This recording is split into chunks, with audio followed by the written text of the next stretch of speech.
This is part 3 in a series of my garden flow hive beehive system, and this is part 3. Stay tuned.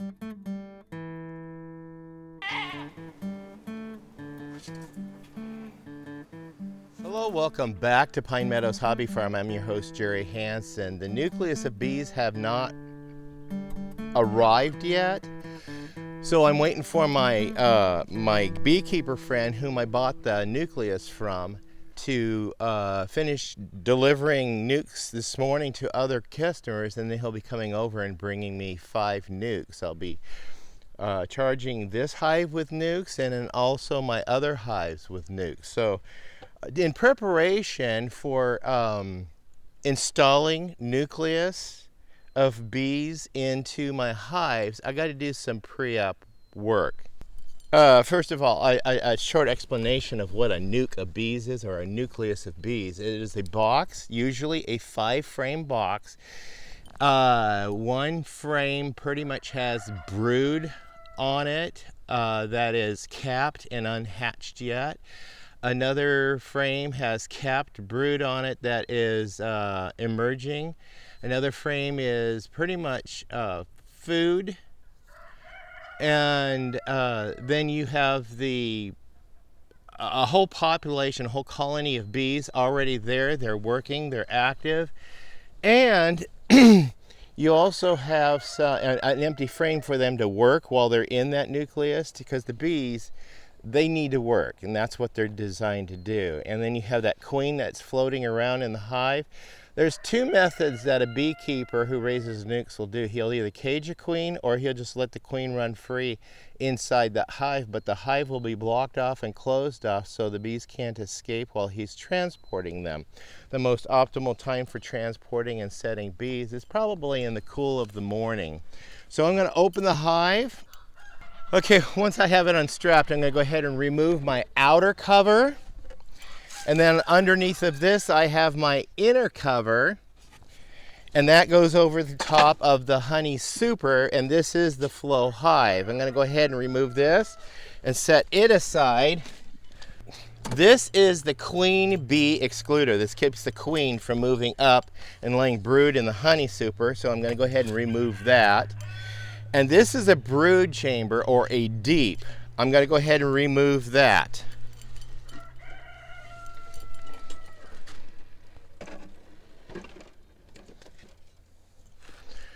The reason why I completely disassembled the hive is because I'm going to modify it and get it ready. So all we have to do is just open it up, add the nucleus, the 5 frames of nuc, and put it back together quickly and let the bees start doing what bees do best. So the next step I'm going to do is and I'm going to move this frame to the middle, because I want an empty frame in the middle so the bees have something to work with. We'll put 2 hives. We'll put 2 frames here. I'm removing this frame. I'm completely eliminating it altogether because it just so happens I have a frame of honey and brood, or honey and pollen. You can see that in there. There's the capped honey, there's the uncapped honey. So this has a lot of pollen, honey, and this is going to feed the bees while they're here. So I'm going to place this one right down in here. So when we get the frames from the bees, the nucleus, we'll go ahead and put 1 frame here. We got the feeder hive. We'll put 2 frames here, and we'll place 2 frames here. Now this is an 8-frame hive setup. My other beehives, they're a 10-frame, and they will be set up just slightly different. At this time, there's another feature I'm going to lay right over the top of this particular hive, and it's a chunk of painter's cloth, a painter's canvas that I salvaged from my an estate cleanup, and I cut it to size, and we're just going to lay it right over the top of the frames, and that way the bees have that circulation through from the entrance up through here, but it prevents them from going up. Because we want the bees to focus their time and energy for a couple of days, at least the first week, on this lower box. And for lack of storage, this is why I'm doing this. I'm going to go ahead and reassemble the hive, putting my structure back together. So this is the upper brood chamber, and when the time comes, all I have to do is lift this up and pull this cloth off, and now the bees can move up, or I'll just swap them, and the bees can start moving through the hive and creating a full double brood hive. I mentioned in an earlier episode that I like my bees to work, once you get a full brood chamber, I like my bees to work from top to down. That's not always necessary. That's just the way I like it. But I think in this case, for this time, I'm just going to let them work from the bottom up, and we'll let them work this hive here. And when we come to that episode of moving the bees up and removing that cloth, what I'll then do is just lay the cloth over this side, and they'll start working a couple of weeks, about 3 weeks, until the honey flow. And one indication for a honey flow in our season, when the nectar flow is at its peak, is the time that the blackberries begin to bloom. And that's when we want to put our honey supers on. So the next thing to go on here for storage purposes right now is the queen excluder. And then I want to put the flow hive or honey super back on. And then I'm going to put the inner cover on. And then the lid or the outer cover. And there the beehive is completely back together, but not quite. Since the nectar flow isn't at its peak and the girls are just starting out, I'm going to go ahead and put an entrance feeder into the colony and let them feed from the entrance feeder. And the bees that want to go out and forage and harvest, they can. And that way it keeps them active and occupied. So what this jug is just syrup water. It's 50% syrup and 50% water. I add the sugar, dry sugar first, and then I add hot water to it, and I shake it up and let it set, and it clears up like this. So we're just going to add this to the jar, and we're going to make sure that they have plenty of food to start their day with.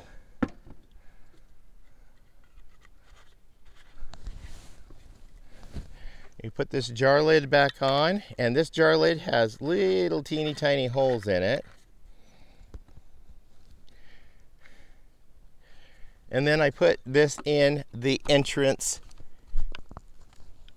feeder adapter, which is held right in place by the entrance. In addition to the feeder going in the entrance, I have an entrance reducer. I know I keep referring to it as a hive reducer. It's technically called an entrance reducer. It's a stick, a block that is cut the same dimensions as the entrance, and it has two different cuts in it. It has a narrow cut there and it has a wider cut there. It's for allowing the bees to better defense of their hive, because sometimes, especially when you get entrance feeders, you get what you call robbing. A feral hive will, the bees will come in and go in there and start robbing their nectar and also their honey from their honey stores.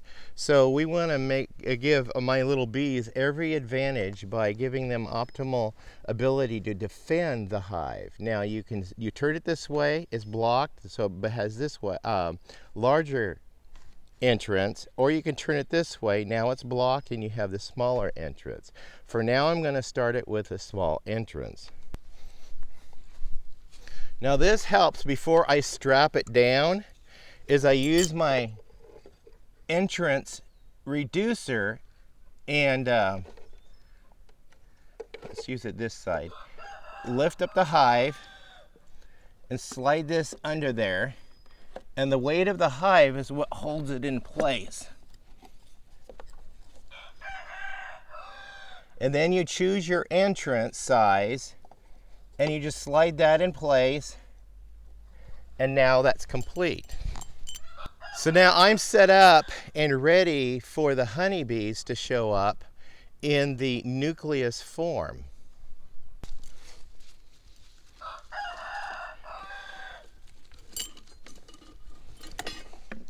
I'm going to go ahead and put my strap back into place.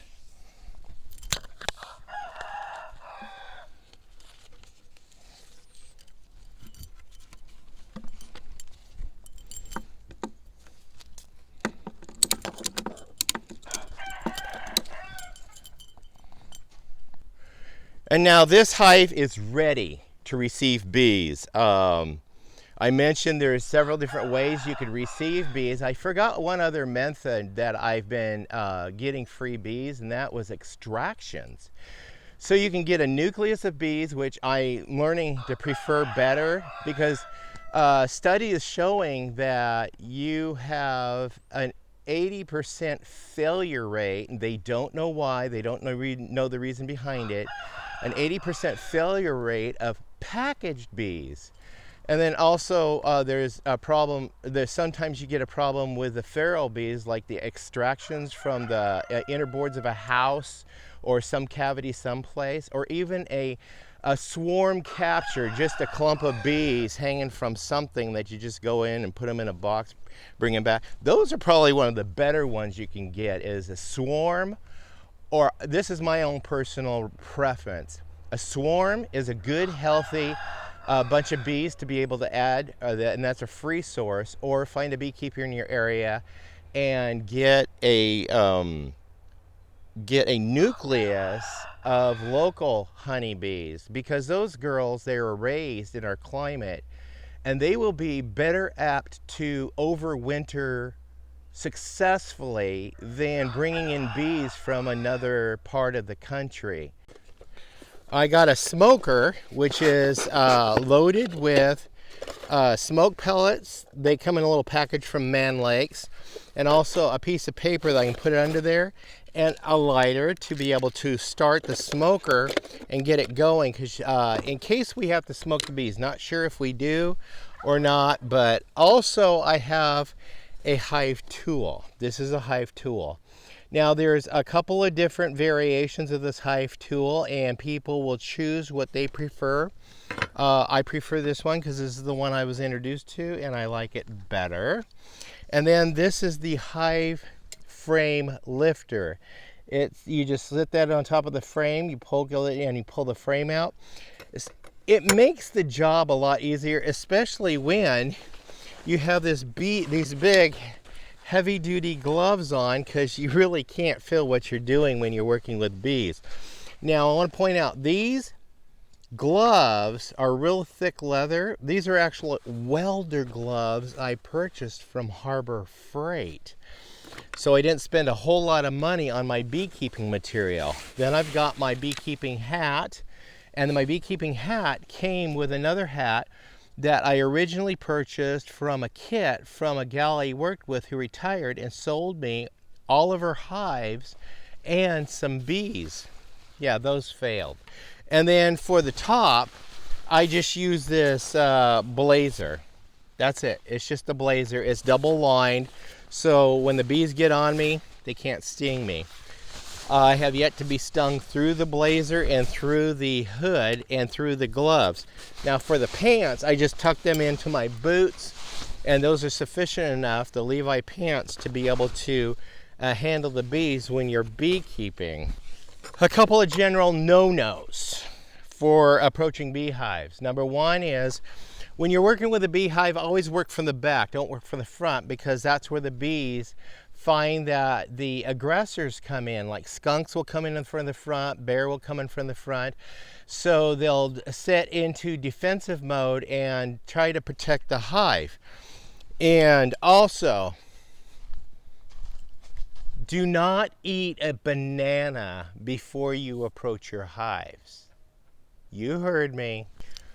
Why a banana? Well, interestingly enough, a banana has the same odor that the pheromones have on bees that put out the alarm that the hive is being attacked. Guess what happens when you walk up with banana on your breath? Yep, the bees are going to attack you because they smell that pheromone, and that is a trigger that makes them aggressive and says, enemy, sting, sting, sting. So I also want to point out, once a bee stings you, they die. That bee dies. So try not to let your bees sting you. Another thing you don't want to approach your hive with is anything black, because they'll mistake you as a black bear, and of course that is their arch nemesis. They want to save the hive. They only sting to save the colony. So don't wear black, don't approach from the front, work on the back, and don't eat bananas. So I'm going to have to conclude this episode number 3 here. We got the hive all set up, ready to receive the nucleus. Unfortunately, my friend just called me and he says he won't be here till around noonish tomorrow to deliver the nuke. So we'll make that episode number 4, so stay tuned to that episode, and we'll install the nuke in this hive. We'll also install nukes in the other hives. I'll probably videotape that from a distance just to show the busyness of installing nukes.